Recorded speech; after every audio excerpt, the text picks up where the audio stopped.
हे family, कैसे हैं आप सब लोग? आप सब लोग बढ़िया होंगे। मस्त मौला निम्मी भी एकदम बढ़िया है और आपका मस्त मौला निम्मी में एक बार फिर से स्वागत है।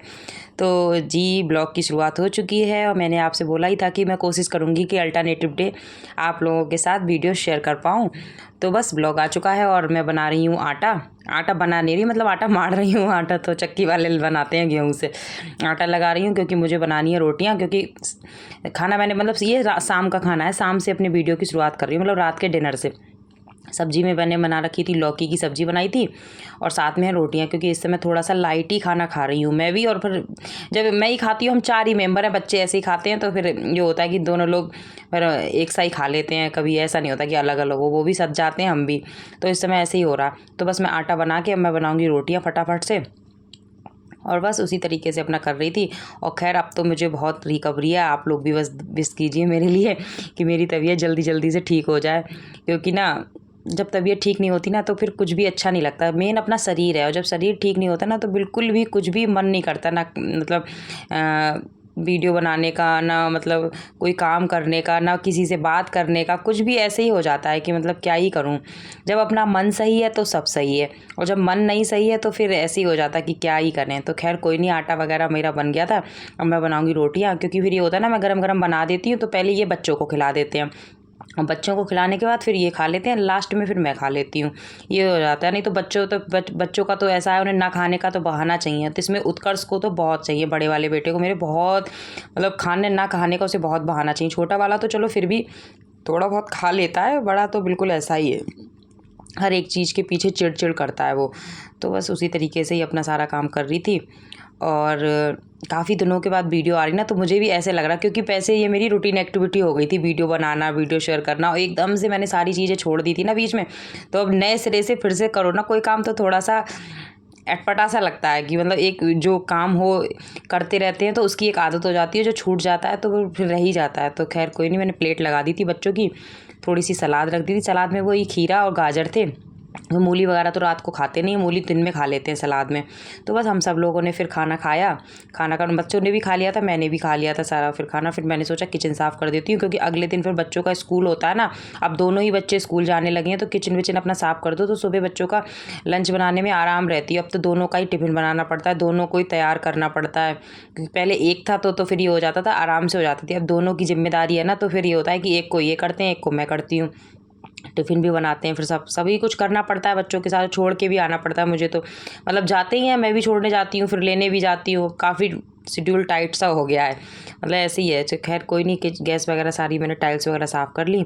अब फटाफट से बर्तन भी कर दूँ। बर्तन तो ज़्यादा थे नहीं, क्योंकि बर्तन मेरी आदत है, मैं हाथ के हाथ बर्तन ना धुलती रहती हूँ। मैं ये नहीं सोचती इकट्ठे हो जाएँ तभी धुलूँगी। जैसे बर्तन थोड़े हुए धुल। अब किसी समय हाँ कुछ बना रही हूँ, कोई नई डिश बना रही हूँ, और तो बर्तन हो ही जाते हैं, क्योंकि फिर ऐसा होता है ना, खाने पीने की भी होते हैं, फिर बरसे भी हो जाते हैं। तो फिर ऐसा लगता है फिर इकट्ठे ही धुल लो, बार बार क्या धुलो, क्योंकि अब बीच में काम छोड़ के तो बनाएंगे, मतलब धुलेंगे नहीं बर्तन। अभी ये होता है कि थोड़े थोड़े कोई काम ऐसा है नहीं, तो बीच बीच में अपने सारे बर्तन धुल लेती हूँ। तो ज़्यादा थे नहीं बर्तन, तो जल्दी धुल गए थे। तो कह रही अब अपना सारा करके क्लीनिंग, और ये सारी क्लीनिंग करके रात को कर दो ना, तो सुबह एकदम से बढ़िया सा हो जाता है। एकदम से जब उठो तो किचन में आओ तो एकदम मूड फ्रेश हो जाता है, किचन साफ़ सुथरा देख के। क्योंकि फिर आते ही सबसे पहले किचन में ही होता है, लंच बनाना है बच्चों का सारा कुछ, तो एकदम से सही रहता है। और जब किचन रात को साफ़ करके ना लेटो ना, तो बहुत सुबह को यही टेंशन रहती है कि बस तो हाथ वगैरह पोछे, क्योंकि मैंने एक किचन की टॉल बना रखी, क्योंकि बार बार किचन में हाथ गीले होते हैं ना, तो मैं बार एक किचन की मैंने टॉल बना रखी है, उसी से फिर हाथ पोछ लेती हूँ। मैं अलग से नहीं करती हूँ। एक किचन की पुरानी थी तो मैंने वो किचन की बना दी थी। और ये किशमिश वगैरह ख़त्म हो रही थी थोड़ी डिब्बे में, तो मैंने सोचा लाओ ये भी कर देती हूँ, आप लोगों से बात भी हो जाएगी और अपना काम भी हो जाएगा। तो उसी तरीके से ही था। और मुझे थोड़ी सी क्लीनिंग भी करनी थी। क्लीनिंग तो खैर मैं करती रहती हूँ तो मैंने कहा चलो कर देती हूँ। तो ये मुझे ना पन्नियाँ ना गंदी गंदी सी लग रही थी, और न्यूज़पेपर भी नीचे के ना गल से गए थे, काफ़ी दिन हो गए। तो एकदम बिल्कुल वैसे नहीं हो जाते, एकदम ऐसा लगता है हल्का सा हाथ मारो तो फट जाएंगे, ऐसे ऐसे हो रहे थे। तो फिर मैंने न्यूज़पेपर भी चेंज करे, नए न्यूज़पेपर लगाए, और सारे पन्नी वगैरह और सारा साफ़ करके अच्छे से अलमारी को पोंछ के और कर दिया था। और भी पूरे ही स्टोर किया था, लेकिन थोड़ा ही सा मतलब दिखाया था, पूरा ही को क्या ही दिखाती। स्टोर में इतनी जगह भी नहीं है ना जो मोबाइल अच्छे से हैंग करके मैं रख पाऊँ, थोड़ी सी जगह है। और कई बार ऐसा लगता है गिर ना जाए, स्टोर छोटा ही है। मतलब वैसे स्टोरेज के हिसाब से तो हमारा स्टोर बहुत अच्छा है, सामान खूब आ जाता है, लेकिन स्पेस वैसे ज़्यादा नहीं है कि मतलब उसमें 2-3 लोग खड़े हो जाएँ, तो मोबाइल ट्राईपोर्ट ऐसा लगता है गिर ना जाए। तो इस वजह से मैंने थोड़ा सा ही वीडियो में लिया और बाकी का फिर मैंने बाद में सारा अपना स्टोर सेट कर दिया अच्छे से। और बस उसी तरीके से कर दूँगी। अभी मैंने इधर के डिब्बे उधर कर दिए, उधर के इधर। अब इधर वाली भी पन्नी मुझे हटानी है। और ये आटे की पन्नी है, जैसे मैंने आपको बताया ही था। हमारे यहाँ आटा इसी में आता है ना, आशीर्वाद, मतलब पन्नी में ही आता है आटा, ऐसे तो है नहीं। गेहूँ लेके हम पिसवाते नहीं, हम तो रेडीमेड ही आटा ले लेते हैं। अब यहाँ क्या ही पिसवाएंगे, घर हो तो चलो ये सारी चीज़ें की जाती हैं। अब यहाँ पे तो ये होता है कि जैसा काम अपना चल जाए, हो जाता है, बस काम चलना चाहिए बात ख़त्म। तो बस उसी तरीके से ही है।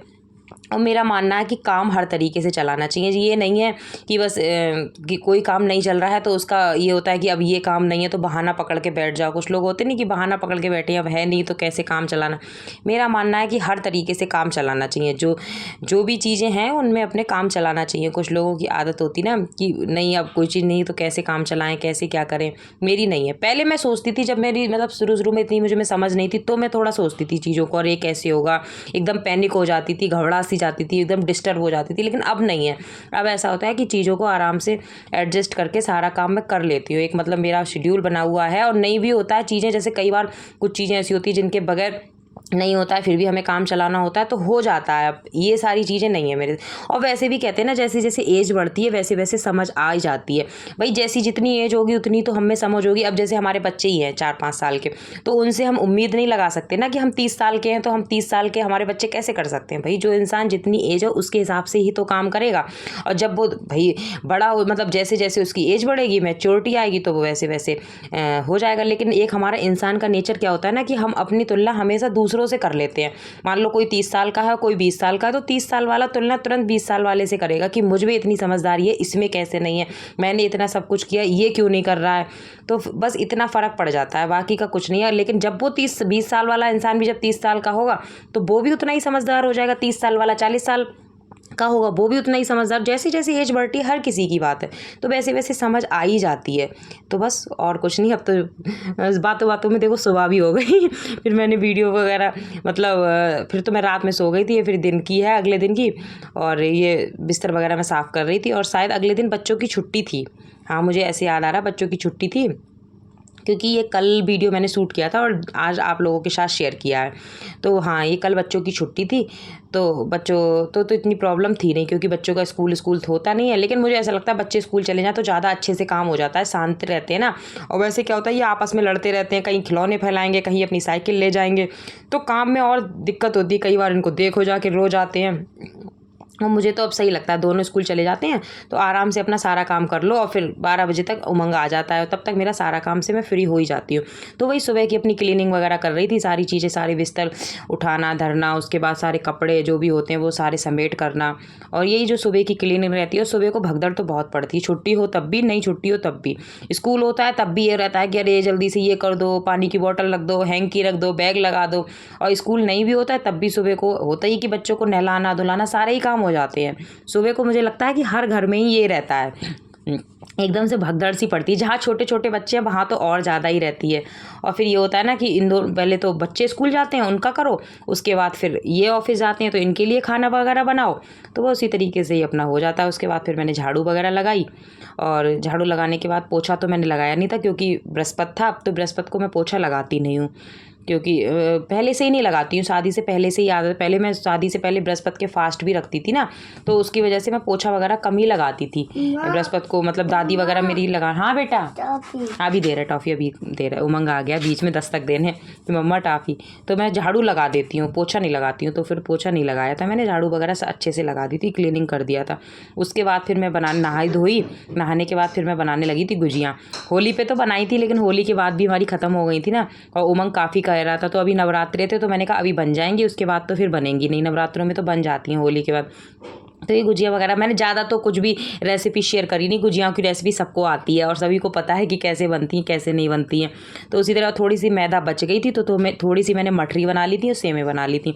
और मेरे उमंग को ना गुजियाँ बहुत पसंद है, वो काफ़ी, मतलब होली पे भी मैंने कम बनाई थी, मेरी तबीयत ठीक नहीं थी ज़्यादा, तो मैंने थोड़ी ही बनाई थी। तो अभी भी मैंने बस इतनी बनाई।